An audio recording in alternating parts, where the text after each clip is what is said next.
material for those of you from North America. You've never heard of this. It's called aluminium. Are we going to start pronouncing this word correctly? We'll have none of your aluminum around here. And it is, you know, if it reminds you of Times Square, we nick everything from Times Square. Everybody you've ever known in your entire life will walk past you eventually if you stand in Piccadilly Circus long enough. So I'm sorry, it's deserted at the moment, but usually it's rammed, as we say in this country. I was talking to somebody last night his grandfather used to run this building on our left-hand side when it was a hotel, when it was a restaurant. It was called the Trocadero. It later became a movie theatre, a cinema, and that's where the Beatles had all their, during the 60s, Help, Hard Day's Night, Yellow Submarine, all there. The premieres would have been in that building on the left and taken down within a day of it, and political rallies and what have you held here.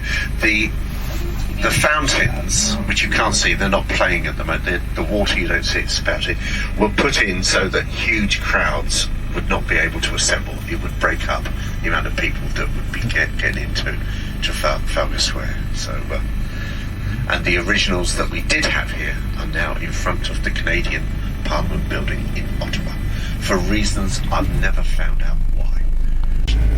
Here on the right. And Queen, where does she keep her money? You'd say underneath the bed, but I say and we're on Main Street of London at one stage. Before the Strand, the Main Street of London was the River Thames, and the buildings off to your right-hand side would have faced onto the River Thames, and up until the 19th century was the last of them to go. They would have been the homes of the aristocracy. It's been there 1662.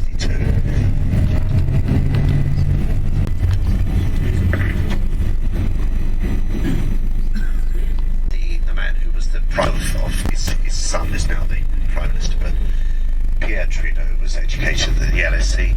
Oranges and lemons say the bells of St. Clement's Day, St. Clement's Danes Church. Statue as well on the right, Samuel Johnson, the great Samuel Johnson, with the book that perhaps is most famous, which is The First Route Line, will be worn, and the jet will be in there full drag as well when you're in there. So all those wings. So. You know, that thing about you're leaving the city of Westminster, you're entering the city of London. It is some there that you might just catch a glimpse of part of the Middle Temple. It's full of what they call chambers.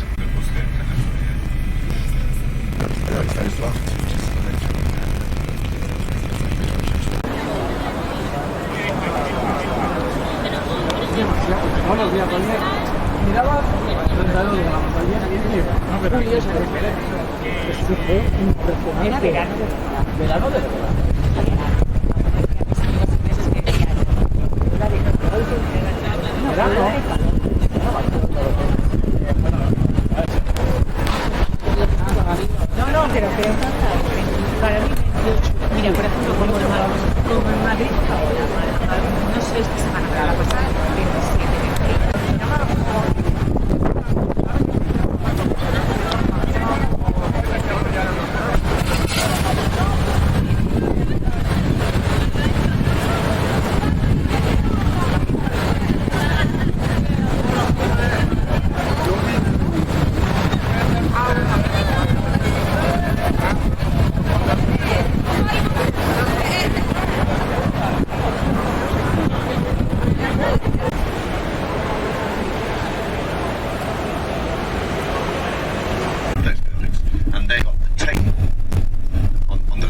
With the chimney.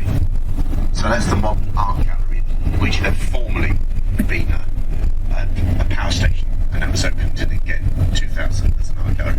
The funny looking building over on the other side of the river with that funny shape on the outside of it is just called Number 1 Blackfriars. Its current nickname is the Kardashian. So they did try to have the boomerang and the belly, but I think the Kardashian would be the one I would choose, really. It's just, as I said, than it is at the present time, all the way to the gardens over to my right hand side, which is the temple. Do you remember the inner and the middle temple? these are the offices, the chambers of the barristers.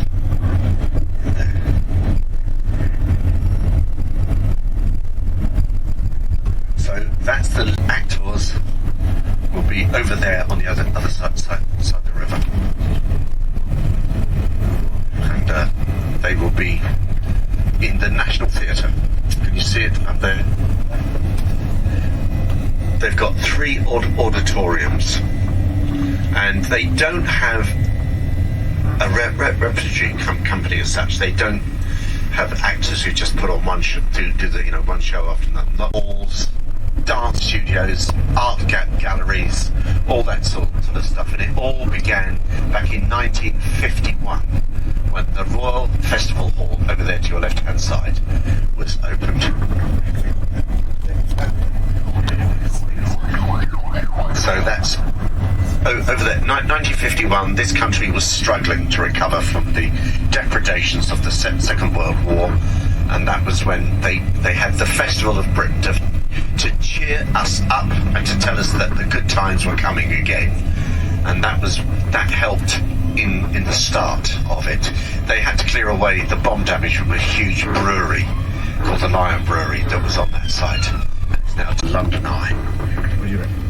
Here or just a bit further? Yes. And what left into as you can. Churchill War Rooms and the London Eye.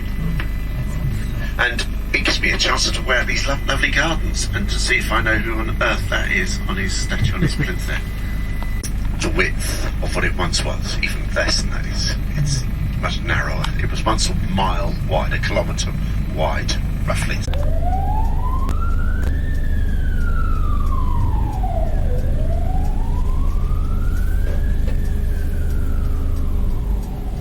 only other thing I can do is you can only loop there, you can only turn left on the other side.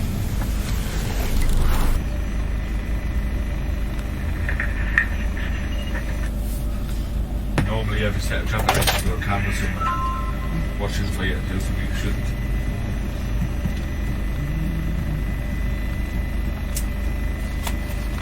White lines make it hard wherever you are, don't they? Yeah. I know you've got to be out there on their bikes, but Well, that's what they're doing here, and I think they're copying the Australians.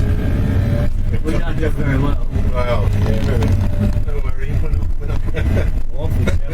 But the cars again, because you work. And I've changed it all again.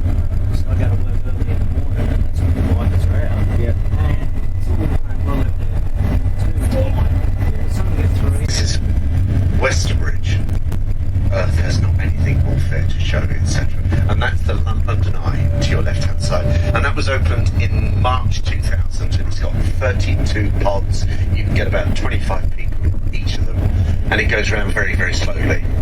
And you get all that magnificent scaffolding, miss it when it's gone, do you know that? So it's got a 900-foot riverfront there, and it's got 1,100 rooms inside it. As you see it now, it was built between 1840 and 1860, and the architect's name was Charles Barry. And Charles Barry had a brilliant but completely mad assistant, Augustus Welby. Northmore Pewgery was inferior to anything that was done in the Middle Ages, and that included the architecture. So he did it in a kind of mock Gothic. Founder of the Royal Hospital, Charles II. The 1680s was when it was founded. It's for old soldiers. You have to be 55 or over. You've got to prove that you were a member of the British Army. You then have to forsake your nearest and dearest. You've got to have no connections, and then you can live with other soldiers in a kind of community. They used to sort of house them in barracks, but I think those conditions have improved. And then you're given a kind of uniform, and when you do your show uniform, you sort of dress uniform. It's a red scarlet coat, a big scarlet coat down to your knees, what they call a forage cap, to protest about proliferation that was going on at the time. That's in Battersea Park. And coming up on the right is the Chelsea Physics right? I know he's got an impact. He was living here when he recorded this. And that's probably going to get one, is Georgie Best.